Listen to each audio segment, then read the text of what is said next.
second quantization. Now, we are going to quantize a classical field, and we will see what complications come with classical field.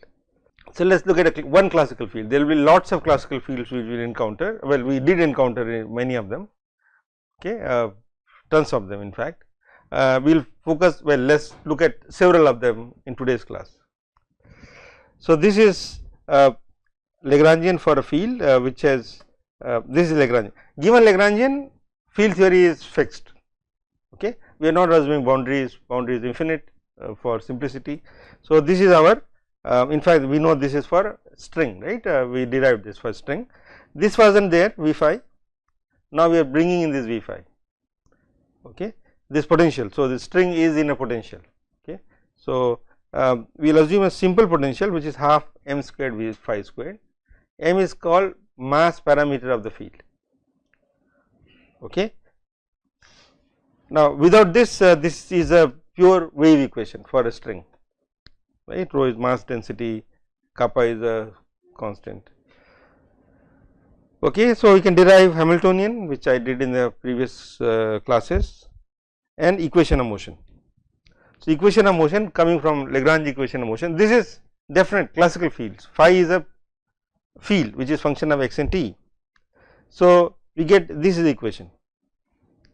Now, you might have encountered this part, but not m square. Well, you may have encountered, I am not sure, but m squared is the new term which is coming, is mass of the field, mass parameter, okay. Without m, it is a wave which is propagating, no. I mean, in fact, we computed the Green's function and so on. In fact, with m also I have computed Green's function, okay.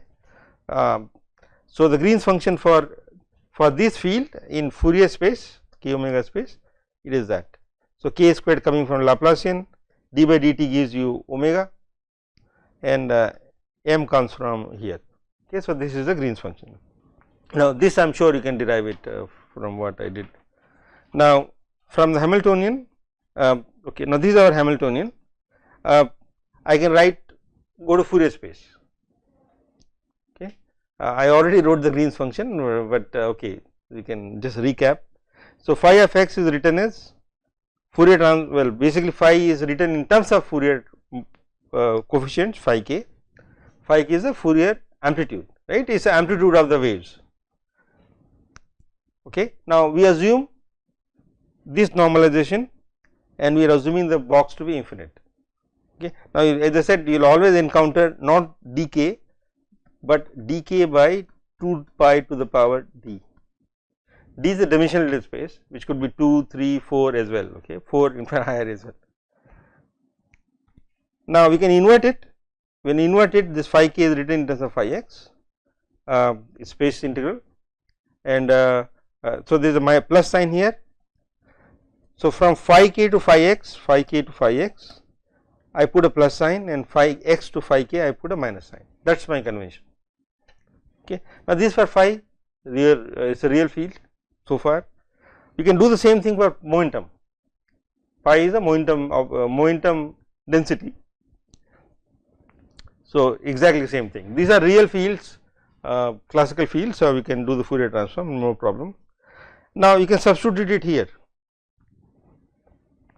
Now, this Hamiltonian density, so total Hamiltonian is integral of Hamiltonian density, or d to the dx in d dimension, okay. So, that is, so I can write down Hamiltonian in the real space, total Hamiltonian, or in Fourier space, okay. Before that, one more thing, the phi is a real field. So, this is a reality condition. So, phi of k and phi of minus k are related, okay. Now, this I will not derive it, I leave it as a homework for you. You can derive that phi of k, phi k star is phi of minus k. So, k and minus k are not independent, and we will see some reflection of it in quantum fields as well. Same thing for pi k, pi is a real momentum, no, I mean, so that also follows this. And please note that this phi amplitude is arbitrary for classical fields, it can be any number, okay, like for a string it could be 1 centimeter height, 0.1, there is no quantization of the field in classical physics, okay, but in quantum that will not be the case. And Hamiltonian, this one which is in real space, we can write down in Fourier space. Okay. This is half coming from this half, and this pi squared becomes integral of pi squared becomes pi k pi minus k sum over all k's. This sum is basically I write this sum for convenience, but this is really this integral dk. Okay, this is what it will come always. So, this is quadratic in real space becomes quadratic in Fourier space, okay, but pi k multiplied by pi minus k, or we write as pi k mod square. Okay. This is a Parseval's theorem. Now, similarly for this one, this plus this together, this guy grad square will become k squared, no. So, that is why you get k squared phi k phi minus k. Okay. So, this is coming from the grad phi squared, and the third one is v phi, which is m squared phi k squared. Okay. So, this Hamiltonian, you need to keep this in mind. I am not going to derive it, this I think if is good to derive it yourself. Okay. So, this you should do it yourself. Okay. So, classical field so far. Now, let us go to quantization. Now, this field functions will become operators. Okay. And now, in quantum mechanics we do not have fields. So, quantization of particle motion is called first quantization, right. Electron in a hydrogen atom, when we quantize it, it becomes a wave function. Now, we already have a wave, then when we quantize, what will we get? So, imagine this, we have a this electron wave function is already the psi is there. Now, you need to quantize the psi or electromagnetic field coming from the tube light. So, you quantize that, in fact, we get back particles, in fact, we get lots of particles. Okay. So, the second thing is to quantize fields, for example, QED or like the light coming from the tube light. So, here fields in fact are, you will see that this formalism is not so difficult to grasp. The fields will fields give lot of particles. In the field function phi, which we wrote phi of x t, these guys will become operators, which will change with time. But these are operators, these will be matrices or well, these are basically operators, okay, like position operator in oscillator. Okay. So, this called second quantization. First quantization is quantize particle motion, second quantization is quantize the fields. Okay. Field could be Schrodinger wave function itself, which we need to quantize. So, many fields, like in fact, the phi squared field which I wrote few slides back, we can quantize that as well. In fact, we will quantize that field. Okay. So, here we have two types of particles, bosons and fermions, okay, scalar quantum field. So, presently we will consider scalar particles for simplicity. A photon in fact is not a scalar particle, it is a vector particle, it has components, no, photon has spin 1, it has component. So, for simplicity we are going to keep very simple Lagrangian for quantum operator, and I am going to consider bosons first. Now, you see the difference what happens. I mean, this is the formalism is the proofs are difficult, but formalism is not so that difficult.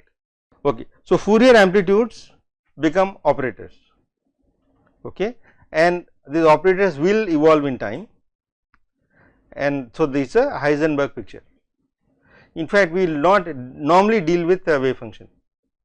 So, we will lots of particles, n particles, in fact, this particle number keeps changing, right. If you destroy a particle, then wave function, I wrote a wave function for n particles, okay. Imagine like in your usual course, right, n particle wave function, and suddenly one particle has been destroyed or two particles have been destroyed, then what happens to the wave function? It is a problem, no. So, dealing with wave function where number of particles are variable, is not a good framework to work with. So, we work with operators and the number of particles can change in this framework by creation and annihilation operators. Okay. So, this is the thing. So, you make this wave Fourier amplitudes operators.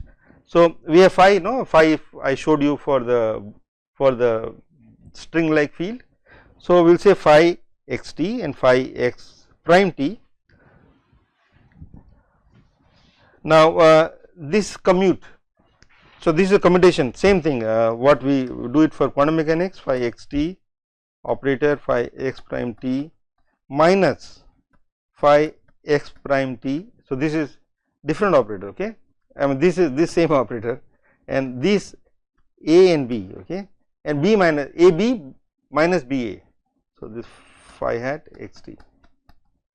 So, it turns out the phi and phi commute. These are two different operators, right? This is at x and this is x prime. So, this is 0, the commute is a postulate, is a postulate. Just like commutation relation xp for particles is a I h bar is a postulate. Pi commute, right, position commute for particles, momentum commute for particles, but x and p for particles do not commute. Okay. So, similarly phi, so this is a particle wave function or field and momentum operator for the field. So, that is why momentum operator is very important and we can derive from the Lagrangian this momentum operator.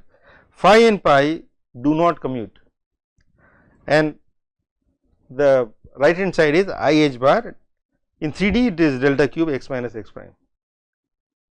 Okay.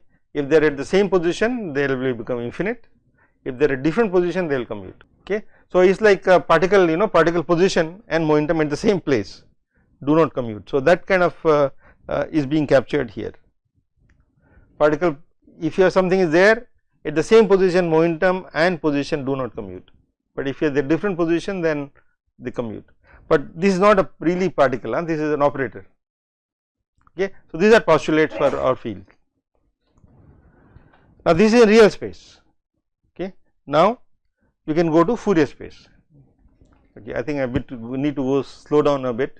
So, is that clear? I mean, we postulate this field operators to the position operators commute, momentum operators commute, but position and momentum operator do not commute, similar to what you do it for particle quantum mechanics.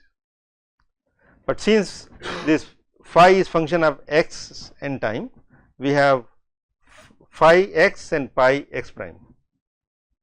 Okay. It was at same time, it was same time, we are not doing two different time. Now, look at Fourier space. Okay. So, like exactly what we did for classical fields, we can do it for quantum fields. Now, these are operators, but no problem. I am just going to take these operators and multiply by e to the I k dot x. Okay. This is okay some kind of matrix which is function of k. For every k we have a phi k, this one. I multiply by e to I k dot x and integrate. So, I get phi hat x. Okay. So, you should think of this operator as abstract operator, you do not need to really think what that is. It is an abstract operator, it does something to the states. Okay. And we will define those relations, what does it do to states and what are the states. Okay. So, this is going from Fourier space phi k to real space.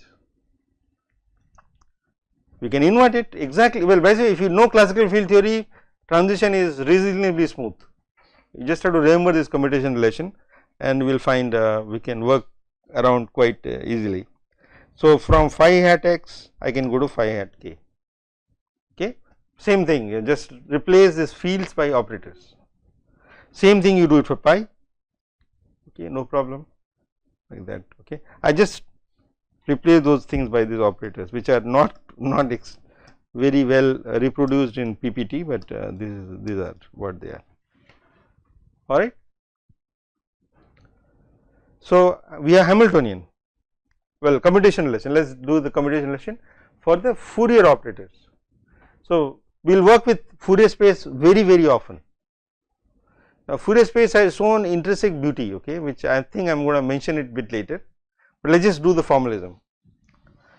So, it turns out phi k and, so there are, like we have x and x prime different positions. Similarly, we have different wave numbers k and k prime. So, phi k and phi k prime, well, irrespective, k can be equal to k prime here, field operators commute with each other for different wave numbers. Okay. So, this is well, this postulate you can derive from the phi x. So, either you take the real space postulate or Fourier space postulate, you do not need to assume both, we can derive one from the other. I am going to derive one of them, okay, just give me 1 minute. And so, similarly, one thing is not, it should have been here, phi hat k prime, sorry, not pi k prime is also commute, they also commute, momentum operators also commute in Fourier space. But what about position and momentum operators in Fourier space? Okay. So, let us derive it. So, phi k here I write as phi hat x t e to power plus, right, did I make a mistake? No, sorry, minus from x to x to k is minus. So, this is that, this guy and integral gives you phi hat k. Okay. Now, I can't change the color, this one and this one gives you pi k prime hat. Okay. Now, commutation, okay, here product, this is product A B minus B A. So, I can also transfer the commutation here, okay, correct. So, you have to keep this order intact in quantum mechanics, you can't switch it. Classically we can switch it, but not quantum, right. I mean, this you know from your particle course. So, this commutator I keep it here. Now, I know what this commutator is, phi x prime is a delta function. Okay. So, we put the delta function.